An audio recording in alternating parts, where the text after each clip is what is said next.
Okay, thank you. Good evening, everyone, and welcome to the Joint Finance Committee meeting this evening. This is a joint meeting between the city and the schools. And on our agenda tonight, we have introductions, followed by a presentation of the FY25 Portland Public Schools budget with a discussion to follow. And then our last item is just a review of upcoming meeting dates and topics. If you saw an earlier version of the agenda, there was the audit presentation on there, but that has been tabled until next meeting, which is April 4th. So I'm going to go through my screen and introduce everybody from the city side, and then I will turn it over to Sarah Bryden to introduce the school side, and then we'll get right into the presentation of the superintendent's budget. So again, I'm Anna Trevorrow, chair of the Finance Committee. And just scanning my screen, we have April Fournier, counselor at large, also a member of the Finance Committee. Anna Bullitt, counselor District 4, also a member of the Finance Committee. Danielle West, city manager. Brendan O'Connell has joined us, finance director for the city. And we have Tiffany Mullen running our operations here, and Mark Dion Mayer down in the corner. If I missed anyone, just wave your hand.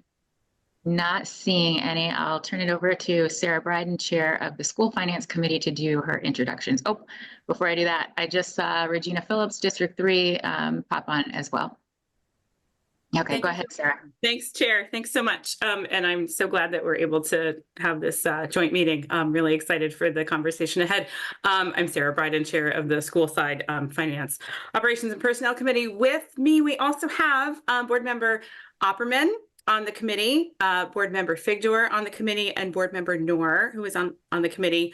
We also have Board Chair Lentz, who is not on the committee, but is with us today. I'm so excited.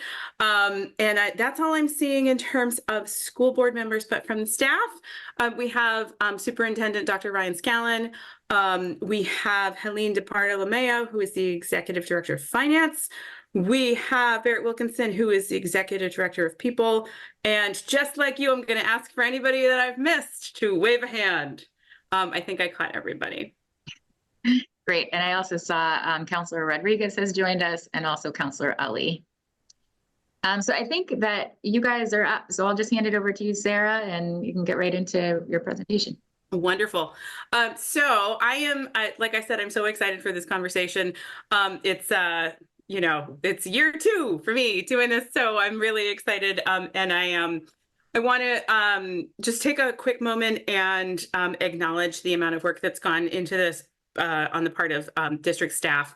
I'm so grateful for all the effort that's been put in to not only, the running of the numbers, very, very, very important, absolutely, but also just listening to various constituencies and really taking to heart what has been coming in through community feedback in the various mechanisms that that Superintendent Scallon has put in place.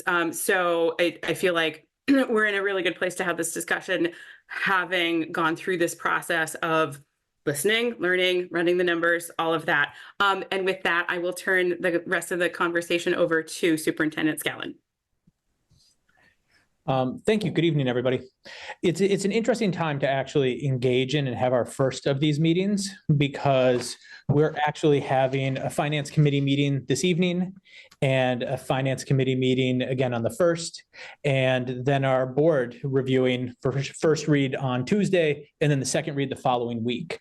And so we're very much in the mix of continuing to work on the budget and to update, because this budget has been particularly challenging as we have faced financially difficult trade-offs that we've needed to make.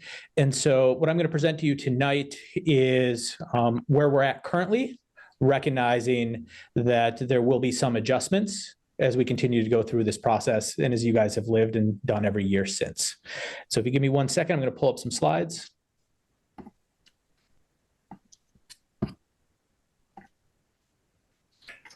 Great. Can folks see that? Perfect. Thank you for that. So our proposed budget this evening centers students, invests in schools, and is aligned to our emerging strategic plan. As a quick overview, I want to provide an executive summary before we go into some detail. Our overall budget that we've proposed is for $161 million. This is the first time that I know of that the district has presented the full budget of all revenues and all expenses and not just local. The budget includes strategic funding for increased mental health, reading support, special education and school culture support at the school level. It also supports increased rigor in the classroom and maintains funding for athletics, extracurriculars, and class sizes. The proposed budget would raise the school portion of property taxes by 6.85%, or 51 cents. For a median homeowner, this would result in an increase of $191.25 per year. And for median homeowner, we use $375,000, similar to the city in this guidance. That tax rate, well, we recognize that is, in some cases, a burden on taxpayers. It's significantly below the 17.41% or $1.29 that would be necessary to replace all anticipated lost revenues and increased expenses that we faced when we put together this budget. We're going to go through 6 topics here this evening. We're going to talk a little bit about how did we get to the priorities in the budget, our guiding principles, particular funding that we prioritized, the unique challenges of this year, the overall budget and tax implications, and then the calendar ahead and the questions. I think it's really important, though, that we start with our collective mission. And I say collective mission because I really do believe this is work that is not just the school district, but is also shared with our partners at the city and our nonprofit and for-profit partners and community across Portland. And so our vision, as you see there, is that all learners will be fully prepared to participate and succeed in a diverse and ever-changing world. And our mission is that Portland Public Schools is responsible for ensuring a challenging, relevant, and joyful education that empowers every learner to make a difference in the world. We commit to building relationships among families, educators, and the community to promote the healthy development and academic achievement of every learner. It's also helpful to ground ourselves in who we serve. Portland serves a diverse population of approximately 6,600 pre-K to 12 students across 18 schools and programs. 50% of our students are identified as economically disadvantaged. 30% of our students are identified as multilingual learners, and 15% of the students we serve in Portland Public Schools are experiencing homelessness of some nature. On the right, you can see the overall demographics of our student population. And so we, at this point, serve 54% of students who identify as non-white. This year, the district has gone through a deliberate process of reflecting, planning, and budgeting. And so as board member Bryden mentioned, when I came in, I started my time in what we call the Listen and Learn series. And that was really an opportunity to engage community members, business partners, nonprofit partners, students, staff, everybody who was a stakeholder in the schools. And across listening sessions, we had over 500 people participate in face-to-face conversations to give us feedback. We also had a survey that ran that had just under 1,000 individuals participate. And so we got a ton of feedback, and that feedback was used to guide some of our key actions this year and to serve as the start of an organizational diagnostic that we then have used in our strategic planning process and now as we go into the budget. To take all of the data that came from the Listen and Learn and to produce an organizational diagnostic that allowed us to truly look in the mirror and see where we're strong and where we have areas of opportunity, we partnered with an outside organization that does this work across the country.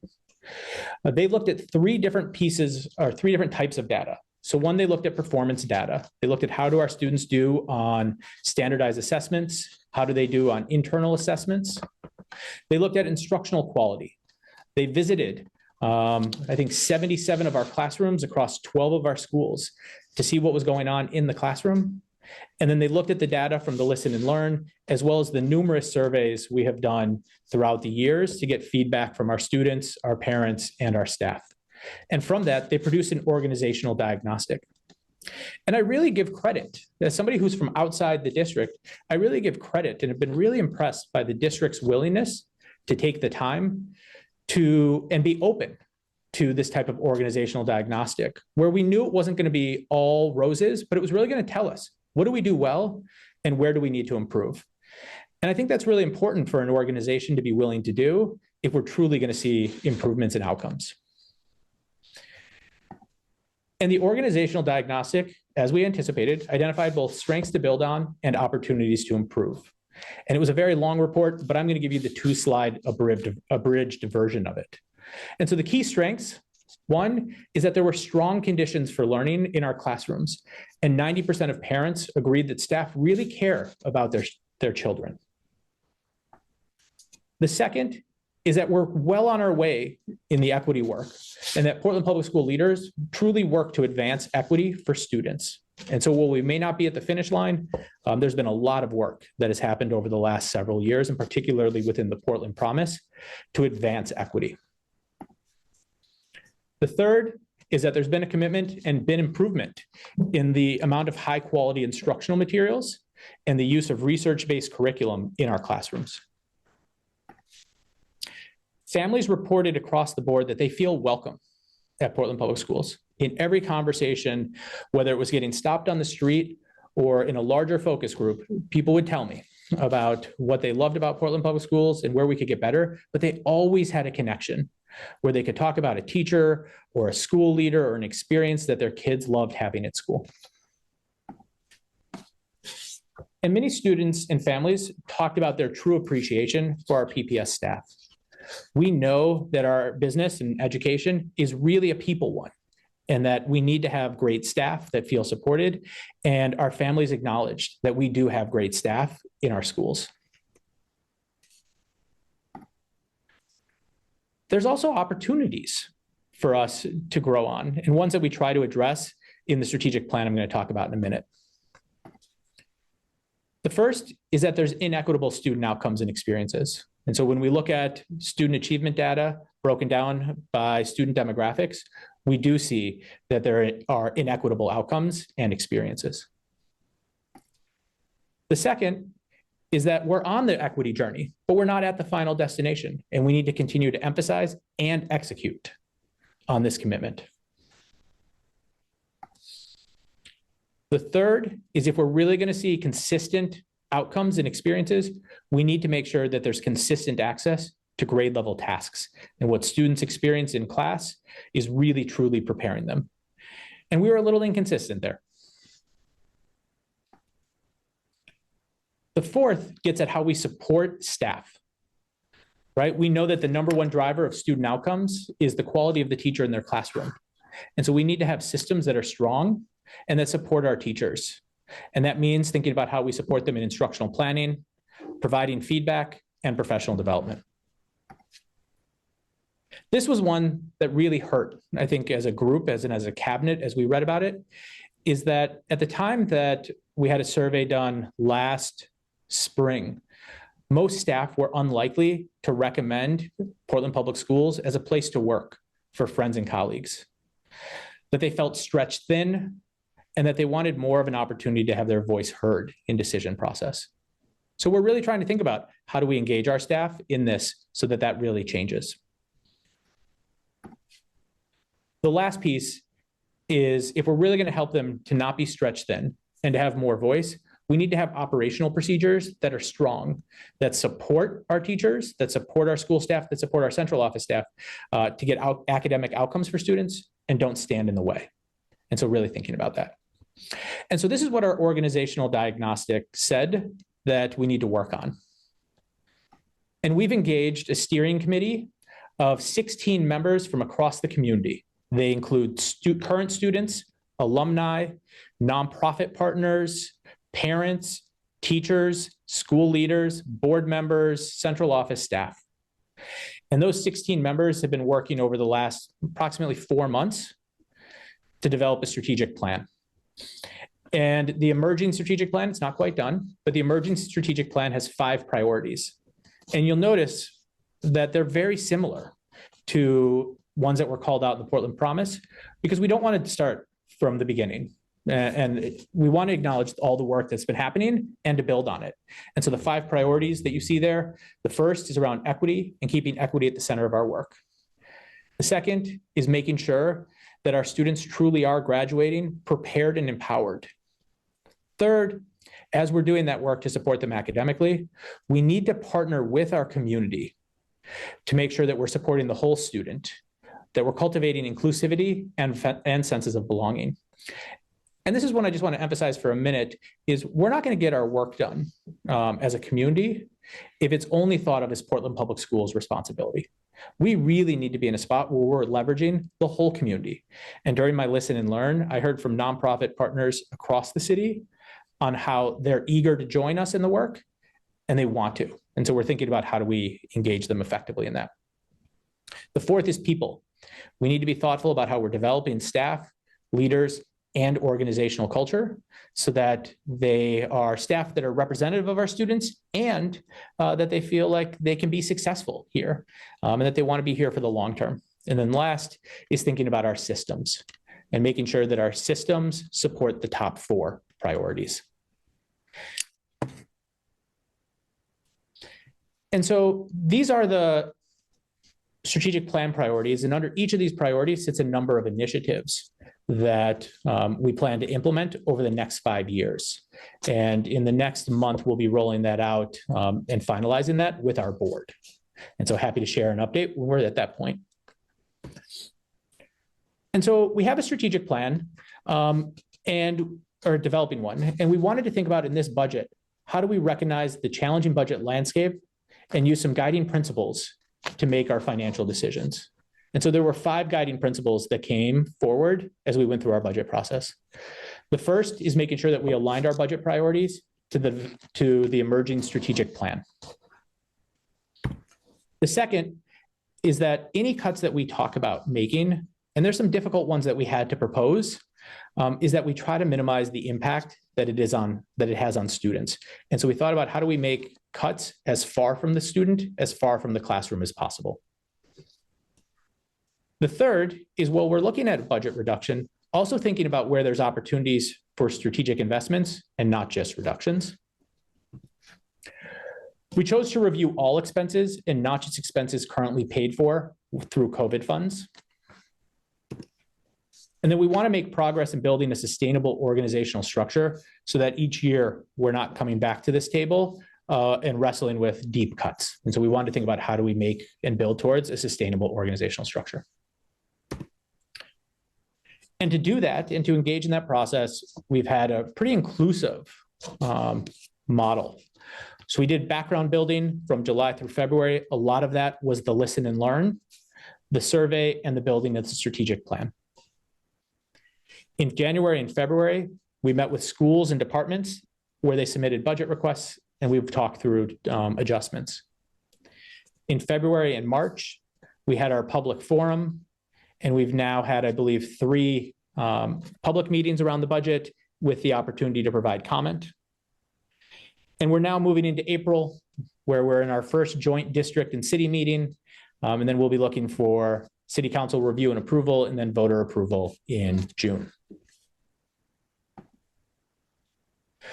I wanted to share a little bit about how we're presenting our budget differently this year than past years.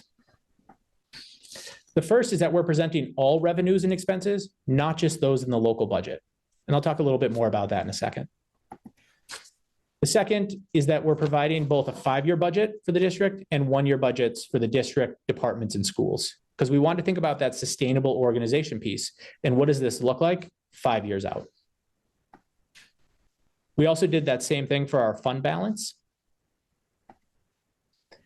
We provided some detailed non-personnel budgets that we'll look at as well. And so those are different ways that we're presenting. So when you look at our budget book, you'll see that it looks a little bit different than what it has in the past. And the reason that we did that is because of this chart here.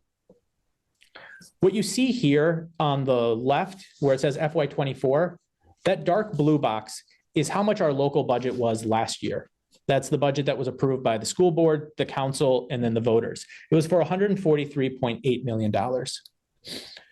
On top of that is funds that sit outside of the local budget. So that is COVID funds, or the ESSER funds, which for this year was around $9.5 million. It includes title funds, which are funds from the federal government that are earmarked for specific work or student populations, such as Title I for low-income students, and a couple other pieces that fall into there. But overall, our non-local budget this past year was $19.2 million. And so that meant that our overall budget for this current school year was $163 million. The budget that we're proposing and that we're continuing to revise started with a proposed overall number of $161 million, a decrease of right around $2 million. As you can see there, that was driven by the non-local funds going from $19.2 million to $7.8 million. And our ask offsetting that sum is an increase in local funds from 143.8 to 153.3.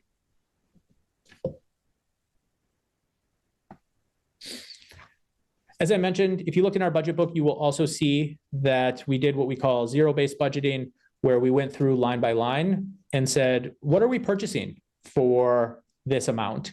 And looked at each line to see that it made sense and it aligned to the strategic plan. And so in our budget book, you can see by department, you will see both a high-level number that says how much was budgeted for purchase professional and technical services, and then you'll see supporting documentation that talks about the specific department budget within that line and exactly what's being purchased for that money.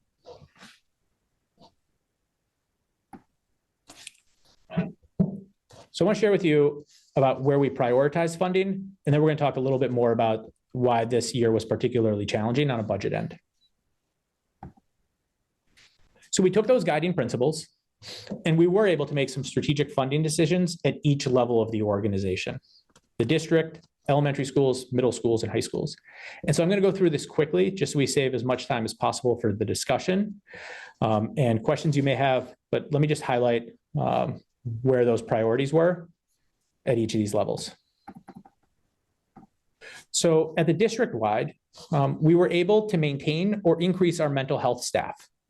We know that students are continuing to struggle with some of the after effects of COVID, as well as supporting all of our students to be ready for school. And so we were able to strategically invest in some additional social workers and counselors for our schools. Some of our staffing for multilingual learners was previously grant funded, and we were able to move some of that onto our local budget. And so we were able to maintain staffing for multilingual learners. We're able to budget for additional special education support at the school level. We were able to maintain class sizes. And then we have a shift in our organizational structure where we are establishing 2 network support teams, one that focuses on elementary schools and a second that focuses on high schools. And they're really designed, they're very small teams of 6, 7 people, but they're really designed to partner with our school-based staff to drive outcomes and implementation of our practices across each school. At the elementary school level, this is something that I think is going to be really helpful for our schools and for our teachers. And so we're able to staff all of our schools to have 5 specials. That means students will have more opportunities for enrichment during the day. It also means that our teachers will have more planning time at the elementary level than they do right now. Some of our schools, teachers have as few as 3 planning periods a week. And when we're asking teachers to implement rigorous grade level curriculum, we need to provide them planning time to be able to prepare for their class. And so we were able to increase the amount of planning time that teachers had, which we believe in the long term will result in significantly better retention and job satisfaction as well. We've increased our reading intervention staff and training materials as well. At the middle school level, this list gets a little bit shorter in each one because some of them are repeated, but at the middle school level, we were able to maintain access to art, music, international languages, STEM, and extracurricular funding. Sometimes that's the first stuff to go in challenging budgets, and we were able to maintain that. We again increased reading and math intervention staff to support our students. And next year, we'll be offering algebra at each of our middle schools to support rigor at the middle school level and to help students be even more prepared for high school. At the high school level, we've maintained funding for athletics and extracurriculars. We know that that is a huge hook for many students for school and being there and being excited about it. And so we've maintained that. And then we continue to work towards an idea of a high school of the future that thinks about what a high school would look differently, that may be able to leverage state funds for facilities needs. And so we were able to maintain funding for that, as well as some external support as we go through the state process. So we were able to do some of these strategic investments and priorities because of how we also wrestled with some really difficult trade-offs in our budget. And so I'm going to share some of those. And I don't share those lightly because none of them were easy. We continue to wrestle with them a month later, trying to figure out, one, how we would continue to do the work, but also two, if there's better trade-offs. And so I don't share this with you lightly, but also recognize that to make some of these strategic investments, we also had to make some difficult trade-offs.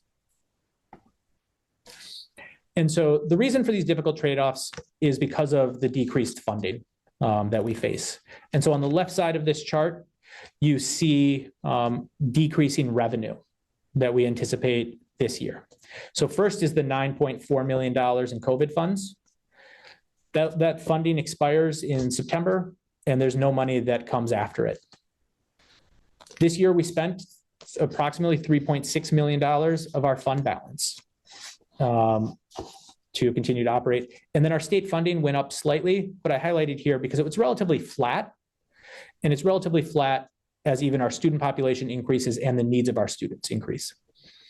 And so if we tried to make up the total loss in revenue that we shared on March 5th, we'd need to make up $12.8 million. That would have a tax impact of 11.4% or 85 cents in the mill rate. On the right side, you see some increasing expenses that we face. Our average salary with our union contracts goes up about 3%. We budgeted for benefits to go up 10%. And overall inflation we used as an earmark of 2.6%. And so those are all things that if we kept the same expenses this year into next year, what would it cost us additional? We also have increased costs next year that are different than that. So our debt service next year goes up $560,000. Our anticipated SPED costs go up $812,000. And the PFML, the State Family Medical Leave program, the fact that we need to start contributing towards it in January, at the time that we put together our budget, we estimated that it could cost as much as $470,000. And so in March, that would have been a $6.6 million amount of revenue needed to make up for those increased expenses, which would be a 5.97% increase or 44 cents. I highlight those two in plum, the benefits and the PFML, because we have received good news even in the last 2 days around that. And so while I don't have a revised budget to present to you tonight, we will be discussing that at our finance committee tonight. And so I share that with you just to say that at least on that piece, those two pieces, benefits and PFML, we've received some good news that will likely lower what were our budgeted increases. But at the time on March 5th, when we put together the budget, the combined between decreasing revenues and increasing expenses was $19.4 million.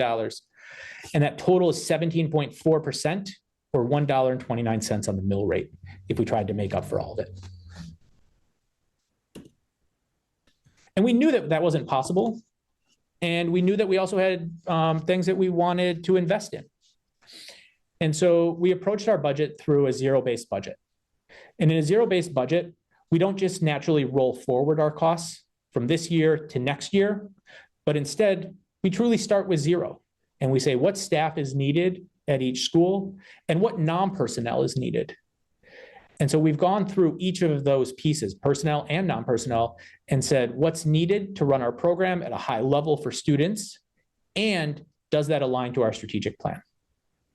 And so there were savings that naturally came from that as we did that pressure test, where we said these were great things to have, but maybe they don't align to our strategic plan anymore, or maybe we can do this differently. And so zero-based budgeting alone produced some savings. There were other additional actions that we took to do savings that I'm just going to talk through at a very high level. So one is we are in the process of reorganizing our central office. That's included in the proposed budget, a reduction of just over 30 full-time equivalent staff. And so there's significant savings from just the reduction in our central office and thinking about how do we do things differently. And part of that's the network teams that I talked about before. The second is we shifted some of our central office staff from being at the central office to being school-based. And this allowed us to get staff closer to students and more on the school level. And so there was savings just in terms of not adding additional. The third is transportation. So we have significant funds that we have to spend on contracted bus service. As one example, we have a bus that each week we have to contract for a special education run that costs us $4,500 a week. And so our executive director of operations and our transportation team really dug into the budget and said, how could we make some savings? And so they proposed actually adding some staff because we already have the vehicles. And if we add the staff, we can actually reduce the number of contracted runs, and the total savings is pretty significant. This year, we also purchased $750,000 worth of new buses, and next year, we're not proposing to purchase any new buses. The next space that we had significant savings was around facilities. So again, digging in and saying, where do we need to make adjustments and how can we save was one piece of it. The second is when COVID happened and it was believed that COVID lived on surfaces, every district across the country increased the number of custodians and cleaning staff, and Portland did the same. We now know that that's not the case, and we're going back to what is the national recommendation for the number of custodians per square footage in a building. We're also looking at shifting a small number of our custodial staff from a Monday to Friday schedule to a Tuesday to Saturday. The schedule is being done to save on some overtime costs, as we have several of our facilities in partnership with the city that are open for rec on Saturday. And so trying to adjust that. Fourth is we did have a small reduction in the overall number of school-based staff. At the elementary school level, there really wasn't that. At the middle school level, there was a small number, a couple of teachers in each school. And at the high school level, the same. And so I don't want to present this as though there weren't any reductions at the school level, but they were really minimal relative to reductions in the central office and our other teams. There's also a small reduction in the overall number of education technicians that we have.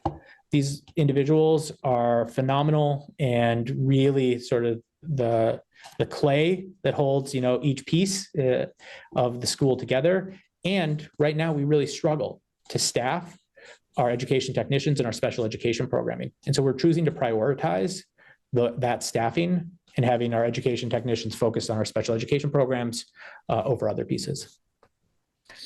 We have teachers that receive stipends for additional work. And so we have looked at our overall stipend budget and done reductions there. And then we are proposing in our budget to again use fund balance this year. We're trying to be really intentional to not use fund balance on operating costs, but instead on one-time costs or non-reoccurring costs that align with the strategic plan. And so now I'm going to share with you the overall budget and tax implications that both those investments and those savings have created. There are some underlying assumptions, though, that it's helpful to just go over first before digging into it. The first is that for salaries, we used an average per position. We didn't want to create a false sense of accuracy of saying that it'll be exactly this dollar amount. And so for teachers, we looked at what is our average and then thought about if our average is this right now, what will it be next year? And so we budgeted teachers at an average of $71,000. We also factored in salary increases for both represented and non-represented staff. As I shared before, we assumed that our benefits would increase by 10%, which seemed like a conservative but safe number, as we haven't seen huge jumps in our benefits recently. But we wanted to make sure that we were not coming back and talking about additional cuts. For staffing counts, we started with staffing formulas for schools, and then we are continuing to review and adjust those based on school context and conversations with school leaders. On non-personnel, we received and reviewed budgeted amounts from department leads, and where an estimate was not available, because we didn't yet have the updated contract or that type of piece, in general, we use a 2.6% increase to match up with inflation. For revenues, where we knew exactly what the revenue would be, for example, the proposed tax increase or the state funding, we use the actual. Where we didn't know, for example, titles, so Title I, Title II, and for other grants, we use budgeted estimates, knowing that we'll need to come back and revisit our budget, but it's a budget, not an actual. And when a grant was either not assured or seemed unlikely, we took a more conservative approach and did not budget it. And so let's walk through quickly the budget book tonight with just, I want to highlight that again, we're including all costs, not just local, to provide a more comprehensive overview. And in some cases, the budget for FY24 is exactly known. In some cases, we had to use estimates because some of the grants were never fully loaded into the budget. And so what you see here overall is that the total expenditures in the FY24 budget is $163 million. You see the decrease to 161. Here you see benefits and salaries actually increases as we talk about those strategic investments. It's also a little bit of the fact that because we're putting all grants in it, you're now seeing some things that were previously not budgeted as salaries now getting caught up there. Our total contracted services go down. This is partially from strategic investment as well as zero-based budgeting.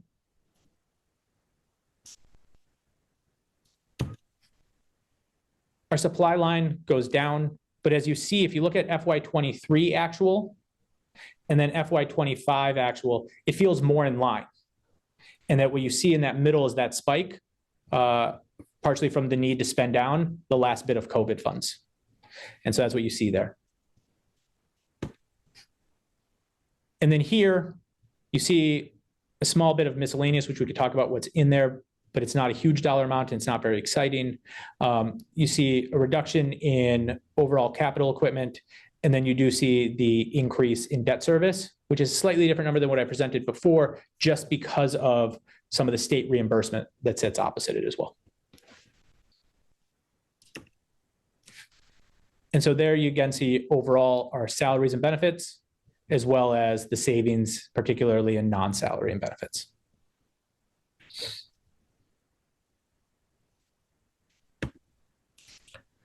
Just so you do have an apples to apples comparison, I've also included here what the local budget is.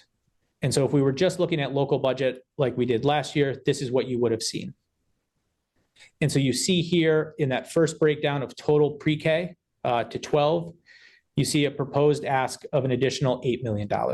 This is not $8 million of new funds, but in fact recognizes that we're needing to make up on the local side what was in some cases paid for through COVID funds or other grants. You see that we're proposing to decrease slightly our use of fund balance from $3.6 million to $3.5 million. You see adult education in here as we cover the cost for adult education. And then you see food service.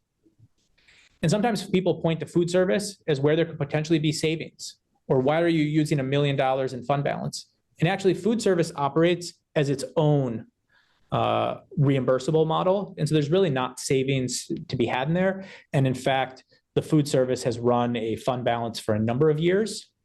and is now in partnership with the state spending down those reserves.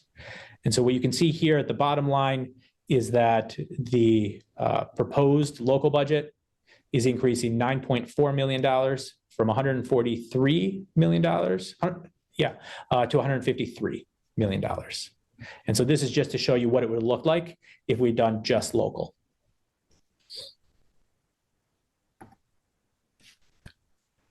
So based on this, the overall proposal is a 51-cent increase in the mill rate, or 6.85%. And this shows you the chart of the school district portion of the tax increase over the last 6 years. And so the impact on the local homeowner, $191.25 in this proposal.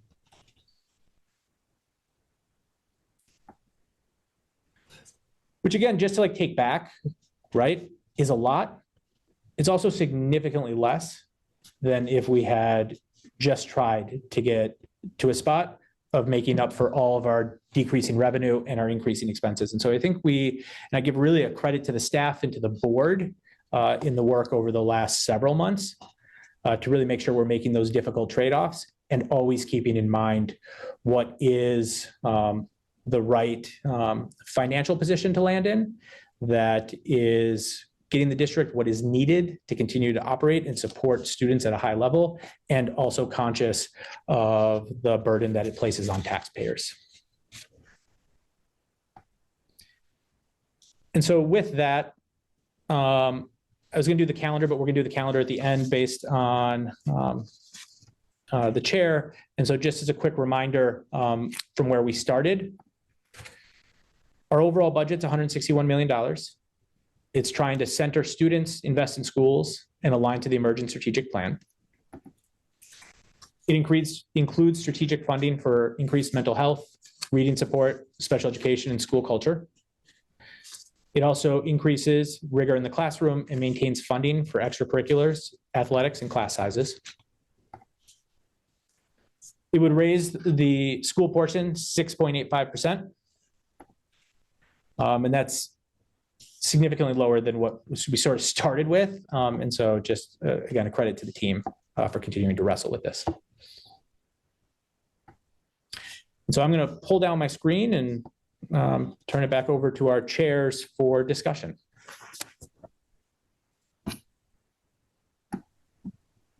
Thank you, Superintendent. That was a concise and clear presentation. It was an excellent job. This is your first one, isn't it? Yeah, so. Yeah. Okay, so now I guess I'll just open it up for questions from anybody. And this is a joint meeting, so I'm going to ask Chair Bryden to kind of co-chair this with me, and maybe we can just, I'll call on the city people and you can call on the school people. That sounds great. Yep. Perfect. So I'm just looking for hands at this point.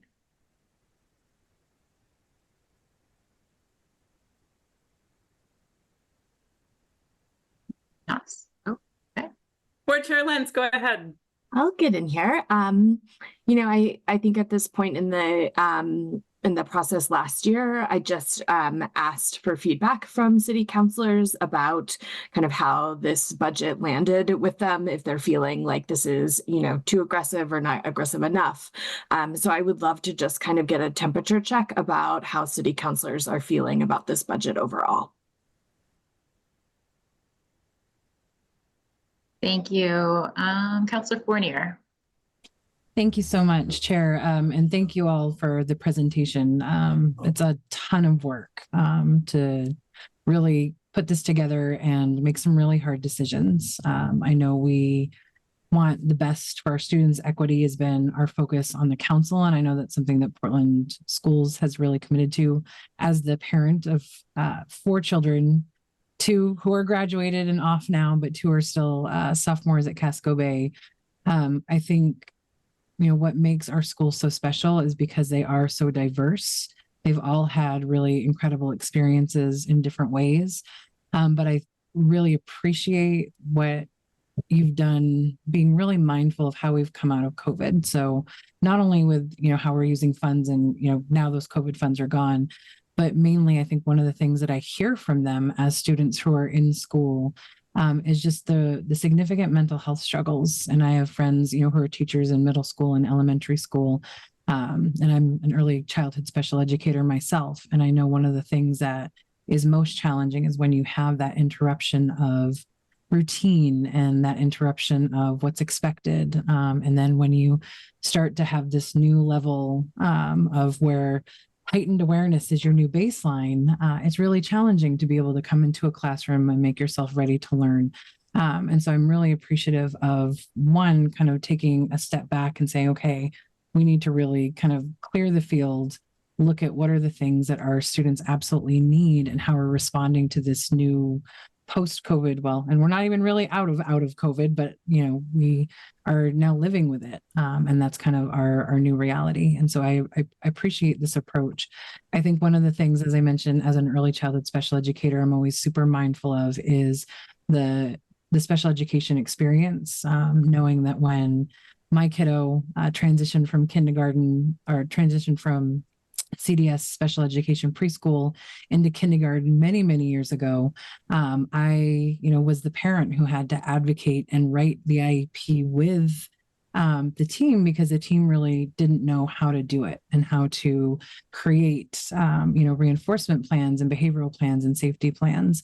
And so I think just one of the concerns, and I'm excited to kind of dive into the rest of where you're moving everything around, is just as we are seeing, of course, I'm sure increases in behavioral needs. You mentioned your increase in mental health investments.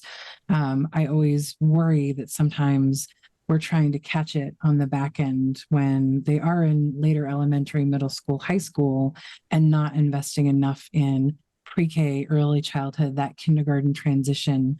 And we know there is not enough money or resources to put an ed tech one-to-one with a kiddo that needs that coming out of kindergarten.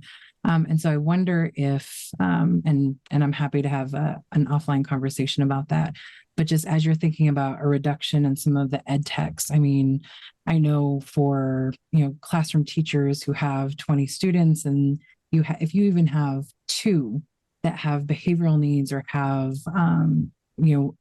needs that are, exceeding what some of the other more typical children do, that can absolutely throw off the balance for the room. And then if that continues on a daily, weekly, monthly basis, now everyone is feeling the stress, not only, the children who have the special needs, but then all of the other students who aren't getting their needs met. And so I think the only flag for me really is finding that sweet spot. And it may take some of that testing and saying, what if we did this, in this way instead of the other way.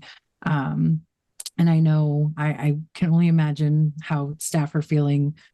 New is scary, and changes are always scary. But I do appreciate the way in which you've approached this. And so thank you for the presentation.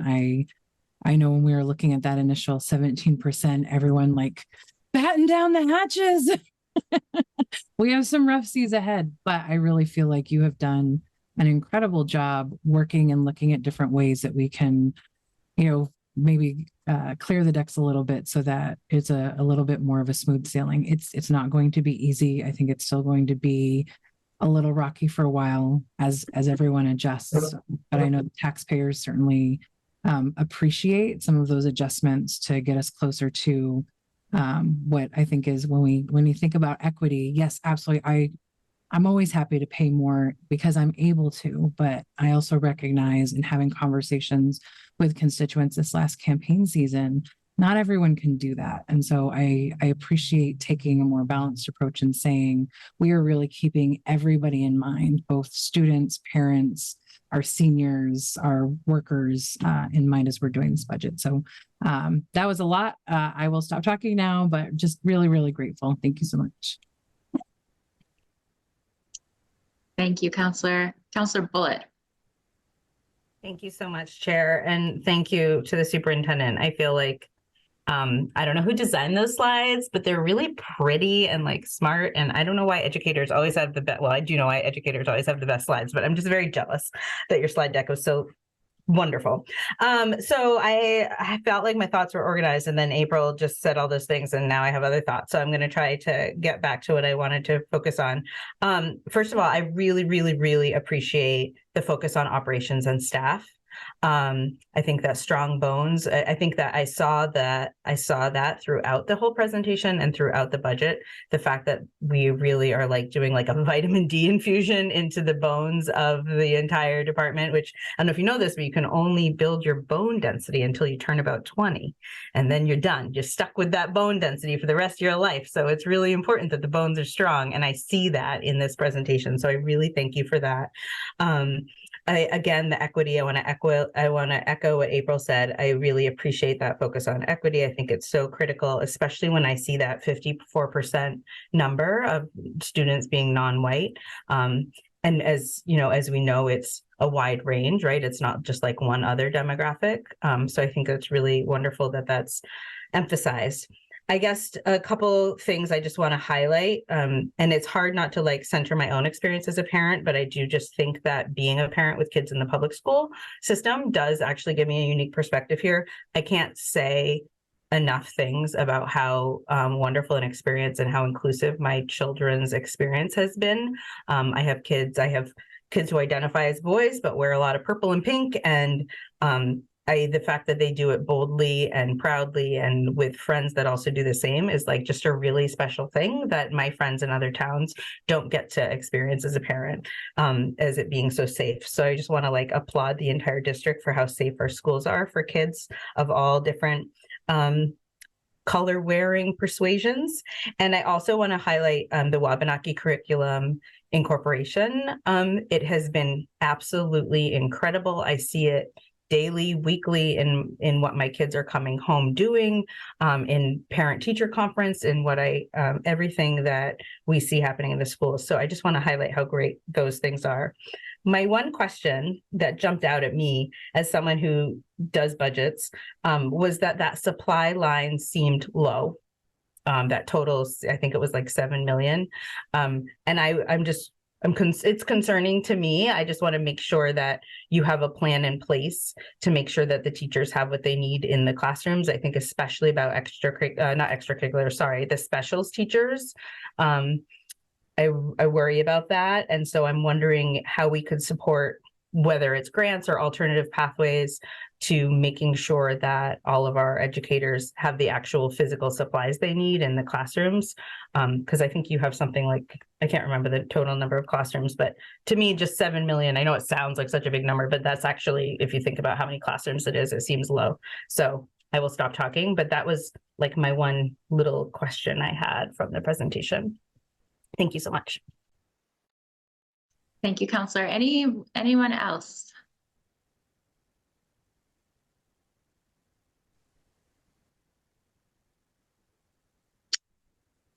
Mayor Dion. Thank you, Madam Chair. Superintendent, thank you for an excellent presentation. I've sat through a number of these.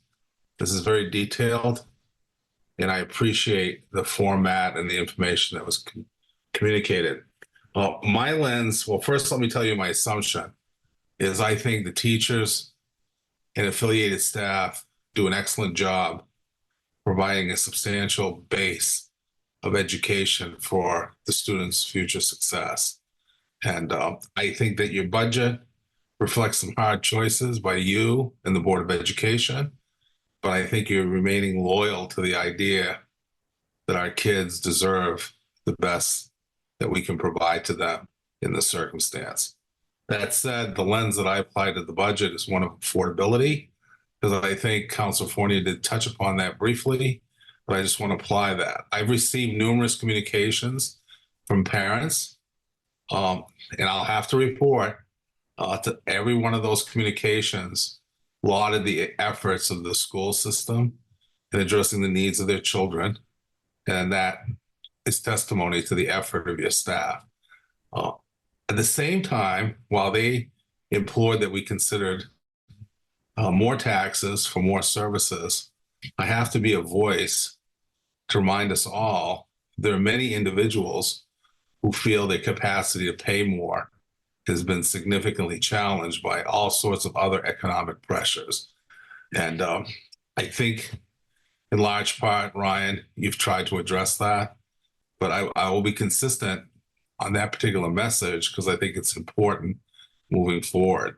I think the community in a general conversation would say the school budget has consistently risen, and they're wondering when and if that ever stops, or will there be stability moving forward? So those are legitimate questions from some of our constituents that I and my fellow counselors will have to answer at some juncture. At the same time, they'll get to exercise their own opinion when they enter the ballot box.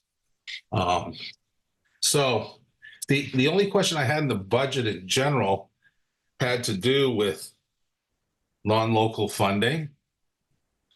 At some juncture, I think it would be helpful to get a sense of what ratio of recurring expenses arises from those funds. Because it's kind of like, from my perspective, where there's incredible clarity about all other expenses and revenues, that particular category is significant. It's not a minimal number. It's qualified in terms of millions of dollars. I think at some juncture, it would be helpful both to the council, or at least this counselor, and community members to get a sense of how those monies are allocated and for what purpose, and does it create a future burden on the board's efforts to create and express a manageable budget. And lastly, this is just a footnote to the budget. I appreciate your efforts to reorganize central office, but I guess it comes from my history of actually managing an agency. I want to get some sense moving forward what that performance benchmark will be under this new reorganization, because reorganization is always wonderful and it goes to the creativity of the board and the superintendent, but it would be helpful for me to know, will monies expended in that effort get results that are measurable moving forward? So that's basically where I'm at. Again, I appreciate the work of the Board of Education and the superintendent in presenting this particular budget to us. I think it's an excellent first cut. And I look forward to finalizing it in some fashion in the near future. Thank you, Madam Chair. Thank you, Mayor. Councilor Rodriguez, and then Councilor Phillips. Thank you, Chair. I'll follow along. Yeah, the superintendent and school board members, thank you for getting the budget up to this point and presenting today and sharing with us the details. As the mayor just mentioned, we've already started to hear from constituents, both in advocacy and in raising questions to get more information. So I'm sure tonight you've answered a lot of the questions, or at least some of the questions that I know folks have been coming up with. I'll add, I'm also a PPS parent. My kid is a 10th grader and they're in high school, and I've also have immense respect and admiration for the work that goes on in our schools, and I have experienced an amazing career, or public school career, for my child in the district. So I'm just really proud to be part of it. With that said, as far as the presentation, to answer Board Member Bryden's initial question, I think the overall kind of numbers, they look great, yeah, compared to what we were starting at. And as we start to look at the good picture, I think that this puts us in a good position to take the next steps. And then as things developed on your end, it doesn't seem like we're now speaking of these crises. It feels like we're a lot more manageable, so to speak. Now, with that said, I guess I should also said I think I really appreciate the approach of a zero-based budget starting point here. And there's a part of me that sort of kind of is a bit envious. I wish I'd have gone through an exercise of that sort as we were preparing some of our budgets, just to see where we landed. So yeah, I'm a bit I'm intrigued by the approach that was taken. With that in mind, or with that having said that, the only questions that I have I guess the first one is about the 5 specials and returning to that kind of setup. Would that require any bargaining or contract negotiations with the unions to set that up, given the amount of planning time that will be changing? Or is that once it's passed on the budget, it's just like a done deal? I haven't quite figured out if the format is that the questions are for future or not, but that's an easy one, I think. This is actually advantageous relative to what is in the current collective bargaining, right? So the current collective bargaining is that teachers at the elementary school level would have 3 periods, and so this is going to 5. And so I don't think it would need to be rebargained, but is in response and in partnership with our partners at PEA and in conversations with staff around the struggles that they have around time and implementation.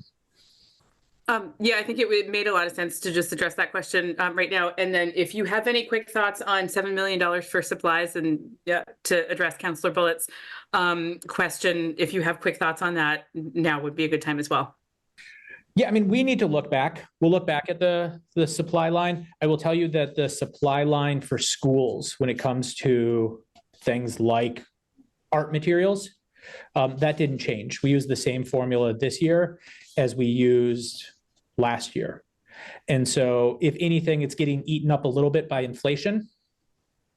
There, what you see is more reductions in other parts of the supply lines, but not at the classroom level. But we'll look back at it just to confirm and make sure of that. Thank you so much. Apologies, Chair. Go ahead. No problem. Counselor, are you finished, Counselor? No, I still had a couple other things. Oh, okay, go ahead. The High School of the Future staff member, is that a single staff member that's working on this, or is this just an added workload onto an existing staff member that represents itself as an FTE on a budget? So it's an ongoing position. So it's a position that exists now that doesn't just do High School of the Future, but also does coordination and collaboration across the schools. It's also not done by an individual, but done by a collective steering committee of members across the schools. And so it's a continuing position. We did increase the budget slightly as we prepare for writing the application to make sure that we had capacity, because the writing of an application like that is quite substantial. And so that's where you see some increase in non-personnel, but the FTE is the same as it is right now. Great, thank you. I guess the last thing I'll say is it kind of falls along with that, because it is on the theme of capacity and along what the mayor said a moment ago. Both in the central staff, on the central office staff, and any of the other cuts that are envisioned, I always worry when I hear it framed as keeping cuts away from the classroom or away from the students, because as you just mentioned, the capacity that it takes to do organizational planning. And if you have cuts, and as you mentioned earlier, you have to still figure out how you're going to continue to deliver services without the current positions in place, the capacity that it requires to do that level of planning, it will be, viewed as, if I were to use a theme, away from the classroom or away from the students. But again, it's instrumental to the services that the students are receiving. So I do worry about the theme of away from the classroom and really the way that we educate people as to the way that things work. Because there is, in a district and in a big operation, including the city side, there are a few things that are truly away from the students. These things are all so connected in this web of systems that we have. So with that in mind, again, or with that said, just a bit of caution on my end as to what we still have left in terms of the needs of capacity to continue to deliver the services that we know are really valued by our students, and why so many of us begin our comments here by bragging about the great experiences that our students are receiving in our schools. So that's all I have. Thank you. Thank you, Counselor. Counselor Phillips. Thanks, Chair. I just kind of want to echo some of the things that the mayor was talking about, and also try to answer Chair Lance's question. I need to see everything, right? I mean, I can approve this, or I could support this if I knew the city was going to come in at a 0 tax rate, but we all know that that's actually not the case. And so, like everybody, this presentation was great. It was very clear. I still have questions, and I know that I have an upcoming meeting, Superintendent, with you and Chair Luntz, so I will ask my questions about it then. And I guess so. My question is, sorry to be all over the place. A couple questions. One is, I know that this is the first kind of round of us having this conversation. I know you have a budget meeting tonight, but I don't know if you have another budget that comes in any lower than this. And I know it's really difficult to do. I want to give you everything you want, because obviously we want to support our teachers, we want to support the equity of our students, we want to support parents and that kind of thing. But until I see the whole picture, I'm not sure if I can go ahead and say that I'm in support of the increase, because again, I just need to see all of it together. And so my other question is, I don't want to get into it, but you said with the benefits and the PF something, you said you got good news. I don't need for you to go into a lot of detail because I don't know if we have time, but would that change the tax rate at all for the increase if it's really great news? Does that change at all? So those are kind of my two questions. One, have you thought about if there are a lot of questions and we need to lower the tax rate, like going kind of back to the drawing board? And my second question is, does it change any part of the increase with this new, this good news that you've had? Again, don't need any detail, but just either a yes or no would be great. Thank you. I mean, actually, I think it's harder to say a yes or a no than it would be to give you some detail. And I say that only to say that I think one of the things we're wrestling with is that balance that Councilor Rodriguez just asked, which is to have the reductions that we've proposed already gotten to a spot where we need to use some of the savings from benefits to add back or not. And so I think that's the trade-off that, in fact, our board and our finance committee will be wrestling with tonight and on Monday. And so, and everything's relative, right? It was good news relative to what we budgeted, not great news relative to what we had in terms of funding this year. And so I don't mean to like punt on your question, but I think that's a really good question for next week. Okay, thank you. Thank you. I was also just going to add that, you know, the loud thought in my head also was, you know, yes or no. It's really, really, really tough to answer that. But just to sort of invite you all to watch our upcoming committee meeting if you'd like to listen in on that conversation, because I think, you know, that, you know, to get at sort of the devil in the details, here is a formal invitation. Anybody who'd like to watch our discussion beginning at 6:30 is certainly welcome to do so. That would be lovely.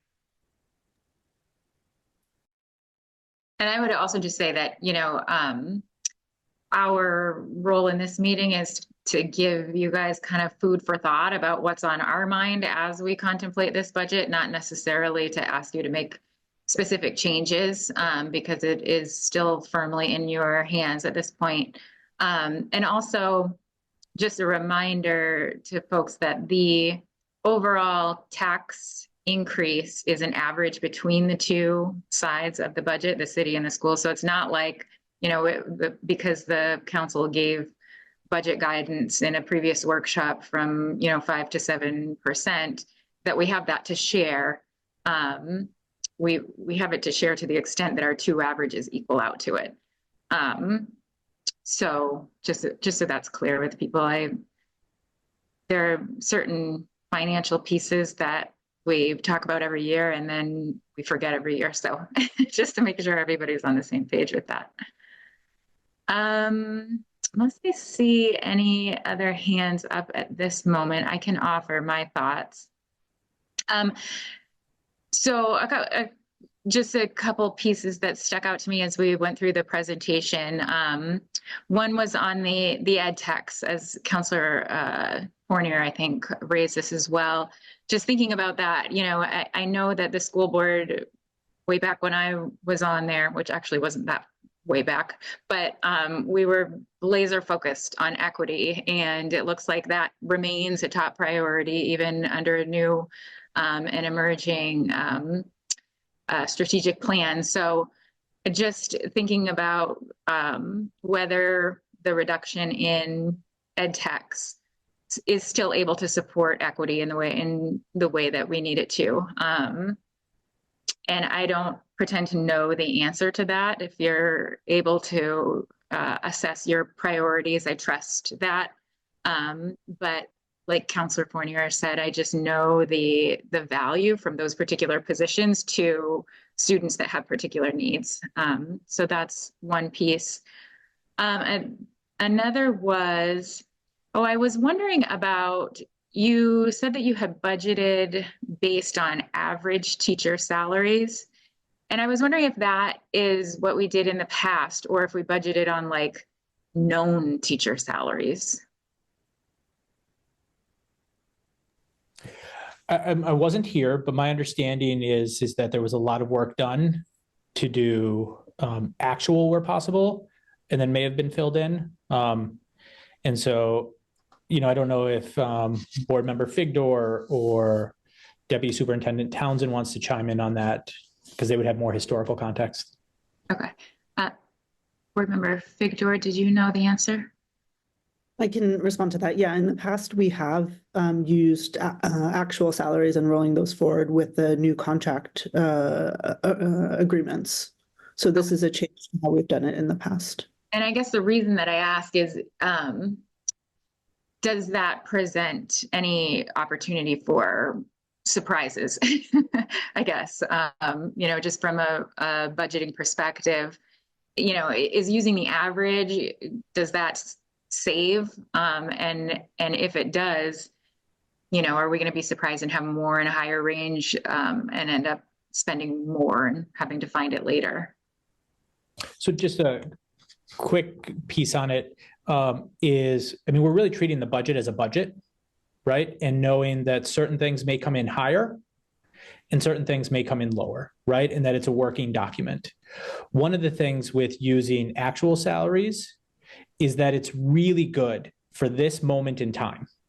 But the teaching population that we have sitting here right now will not be the exact same that we have next year. And so if we use average and assume that our teaching population looks similar next year to what it does this year, it addresses that. Is there some potential? Yes, but probably the same potential as if we used actual and then had a bunch of our first or second year teachers leave, and we ended up hiring more experienced teachers that would have cost us more. And so I think that's where we're treating it as a budget and going in knowing that we'll continue to revise as we go through the year, that our ed techs may be slightly higher and our teachers may be slightly lower, or vice versa, you know, so. Thank you. Yes, that just, you know, making sure that we have kind of built in as much as we think we need. And then the other thing was around the central office changes. Just we often we restructure central office, and just the kind of priority to make sure you're supporting your operational and financial picture. I'm sure you've thought about that, but that's something that has suffered in the past as a course of reductions in staff.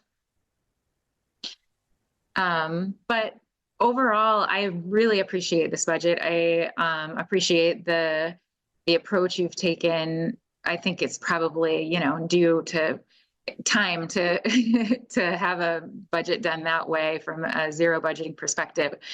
And, you know, I think it looks really good. I understand your goals and your priorities, and I'm glad to see they haven't changed too much. And I'm glad to see too that you're finding a strong commitment among the culture of of the organization to equity. I think that that has been kind of a shift that's happened over time. So thank you very much. I appreciate it. Anyone else on this? Chair, I'll just quickly chime in and just express my gratitude for everybody here. Oh, couldn't raise my hand, sorry. I really appreciate the thoughtful questions, the thoughtful engagement. And, you know, I was right to be excited for this conversation. It was a very good one. I appreciate it. And we appreciate all the work that's gone into this and having this presentation before us. It was really, really good. And we're happy to see you guys. Chair Lentz. Yeah, just one other thought since we have a captive audience here, which is around the strategic plan and how that's going to continue to be developed. So that is hopefully to be finalized, or it will be a living document. So it's not going to be, you know, finals and then we will never change it. But part of that process is determining a dashboard of metrics that we'll then be reporting out on. I think you probably hear this from folks. I hear it from folks all the time. It's like, show me what you're doing with this money. How is this impacting the outcomes for our students? And I think that the process around our strategic plan is really going to help us be able to do that. And I think we'll be able to help both you as city councilors and us as school board be able to really communicate about what's happening within the district in a really concrete way. So just wanted to mention that and just continue to be thankful for the partnership with all of you. Thank you. I appreciate that too. The strategic plans can be just incredibly helpful budget guiding tools. So I appreciate your work on that. Is there, okay. I don't see any other hands up at this point. So I think that means that we are ready to get to our next item, which is a discussion of upcoming meetings. Am I right about that, Brendan? Yes. Okay. Sorry. And I think Superintendent Scallon had put off his discussion of his dates as well. So I'll kind of turn it over to you jointly to go over what's upcoming. Yeah, so as we saw, we made a slight change to the agenda tonight. We have a really busy slate of meetings coming up. I know the school side obviously has quite a few in the next couple of days, including tonight. But I'll just quickly take you through the next set of city dates. Next Thursday night is the second of 2 joint city and school meetings. We'll continue discussion of the school budget. Hopefully we'll be able to provide a couple of minor updates on the city budget. And the full city manager's recommended budget presentation is happening on Monday, April 8th. That is at what is now a hybrid meeting. So I'm optimistic we'll have a quorum for that hybrid meeting and we can get that budget referred to the Finance Committee for review, and we'll have our first official City Finance Committee review of the city manager's recommended budget on April 9th. I'll also note that the Chief of Staff is trying to schedule one-on-one or two-on-one meetings with all of the city councilors in the next week or so, just to give you a little bit of insight to what to expect on April 8th.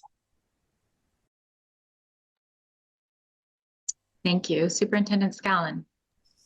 Yeah, happy to build on that. So we have 2 additional Finance Committee meetings to review the budget, both tonight following this at 6:30 and then on Monday the 1st. Our school board has its 2 public hearings and readings of the budget, the first on April 2nd, so this coming Tuesday, and the second on April 9th. And so we anticipate it being voted on and approved on the 9th. And then it goes to the city and the process that, Brendan just led into. Perfect. So Councillor Phillips, we will get a bigger picture here in the next few weeks. Our budget timelines, the school always comes before the city, so we never are able to get a perfect picture of everything, but we do get a little period where they overlap for a little while and we're able to get some idea. Thanks. So I think that is everything we have for tonight, unless staff have anything else. Nothing from us. To our finance committee, Brendan and I are meeting early next week to go over the other items that we're teeing up for a committee this year. And the mayor is planning to do interim updates throughout the year on what the committees are doing. So we're going to hope to be able to report to him on what we're working on at that point. So just to let you guys know where we are on that. Anything else from the schools? Nope. Okay. Well, I think in that case, we can entertain a motion to adjourn. So moved. Second. By Councillor Fournier, seconded by Councillor Bullitt. All those, well, I guess do we have to vote, since this is joint, do we vote everybody? Or would just the city? Okay. Councillor Fournier, how do you vote? Yes. And Councillor Bullitt, how do you vote? Yes. And I am also a yes. We are adjourned. Thank you very much, everybody, and have a good night.